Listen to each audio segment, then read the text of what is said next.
So, what if everything you thought you knew about money was wrong? That's the challenge at the heart of Robert Kiyosaki's famous book, Rich Dad, Poor Dad. It's a story that uses two very different father figures to totally flip our ideas about how to build wealth. And this quote, it basically sums up the entire book in one simple choice. See, it's not just about working hard. It's about what you're working for. Are you building a career as an employee, or are you building a portfolio as an owner? That one shift in perspective, well, it changes everything. So let's meet these two dads. They really represent two completely different ways of looking at work, money, and life. And Kiyosaki, he got a front row seat to both of their philosophies. The contrast here is pretty staggering when you think about it. On one side, you've got Kiyosaki's actual father, his poor dad. This guy was a brilliant academic, had a PhD, and believed in the safety of a steady job. Then you have his best friend's dad, his rich dad, who was an 8th grade dropout but went on to become a self-made millionaire. One had all the credentials, the other had all the cash. And their beliefs about money itself? Well, they were just worlds apart. Poor Dad always said things like, the love of money is the root of all evil. But Rich Dad, he had a different take. He believed the lack of money is the root of all evil. One saw money as this corrupting force. The other saw it as a powerful tool. This is a big one. This little change in language points to a massive difference in mindset. Think about it. I can't afford it is a full stop. It's a statement that just shuts your brain down. But asking, how can I afford it? Well, that's a question. It turns the problem into a puzzle and forces your brain to get creative and actually look for a solution. So, when he was just 9 years old, Kiyosaki decides he's going to learn from Rich Dad. But the first lesson wasn't some boring lecture. Nope, it was a test. And it all started with what seemed like a really terrible job offer. Rich Dad's offer was pretty straightforward. Come work for me, and I'll teach you about money. The job? He had them dusting canned goods in one of his shops for 3 hours every single Saturday for a whopping 10 cents an hour. You can probably guess what happened next. After a few weeks of this, Kiyosaki was just furious. He felt totally used, underpaid, and he was ready to quit. He felt like he hadn't learned a single thing. But that frustration, that was exactly what Rich Dad was waiting for. It was all part of the lesson. This is when Rich Dad finally explained that most people's lives are run by two key emotions. First, there's the fear of not having enough money. And that's what makes you get up and work so hard.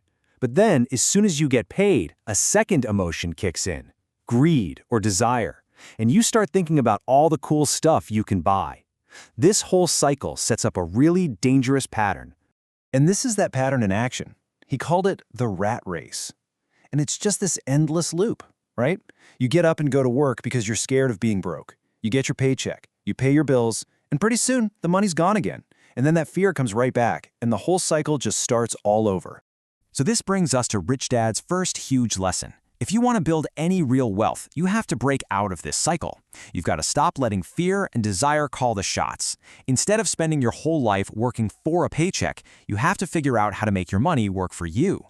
Just when Kiyosaki thought he was finally starting to get it, Rich Dad threw him another curveball. The next lesson was even crazier. He told him he was cutting his pay completely. Now that sounds nuts, right? But the thinking behind it was actually brilliant. By taking away that tiny paycheck, Rich Dad forced the boys to stop thinking like employees. Their minds had to start scanning for opportunities to make money, opportunities that everyone else who was just focused on their next paycheck would completely miss.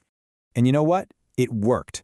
The boys noticed that the store manager was just tossing out old comic books, so they asked if they could have them. They took the comics, opened up a little library in their basement, and started charging the other neighborhood kids 10 cents to come in and read as many as they wanted. They literally created a business out of trash.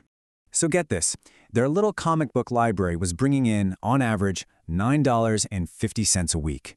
You have to remember, for two 9-year-old kids in the 1950s, that was a fortune. It was way more than the 30 cents they were making dusting cans. And that was the big breakthrough moment.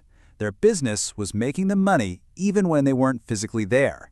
They had built a system where money was flowing to them without them having to trade their time for it. Finally, their money was working for them. All of these early experiences, they're all leading up to what Rich Dad said was the single most important rule for building wealth. It's a rule that's so simple most of us completely overlook it. All right, so rule number 1 starts with a super simple definition. Forget what you learned in accounting class. According to Rich Dad, an asset is just anything that puts money into your pocket. That's it. And a liability? Well, you guessed it. It's the exact opposite. It's anything that takes money out of your pocket. The only thing that matters is which way the cash is flowing. That's really it. I mean, it is that simple. And according to the book, truly understanding this one little difference is the absolute foundation of financial literacy. If you can get this, you are way ahead of the game. Okay, so let's see how this actually plays out. For most people, income flows in from a job, and then it flows right back out to pay for liabilities. A mortgage, car payments, credit cards. But the rich, they play a different game. They use their income to buy assets, things like businesses, real estate, stocks. And then those assets generate even more income, which creates this amazing self-sustaining cycle of wealth. And this really gets to the heart of it. It's a fundamental difference in behavior. The rich focus all their energy and money on one thing, acquiring assets. The middle class, on the other hand, often makes this huge mistake.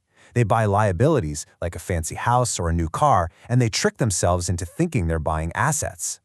And so that leaves us all with a pretty powerful question to think about. I want you to take a hard look at your own finances. And using Rich Dad's really simple definitions, is your biggest investment, whether that's your house, your car, or whatever, is it truly an asset that's putting money in your pocket, or is it a liability that's taking money out?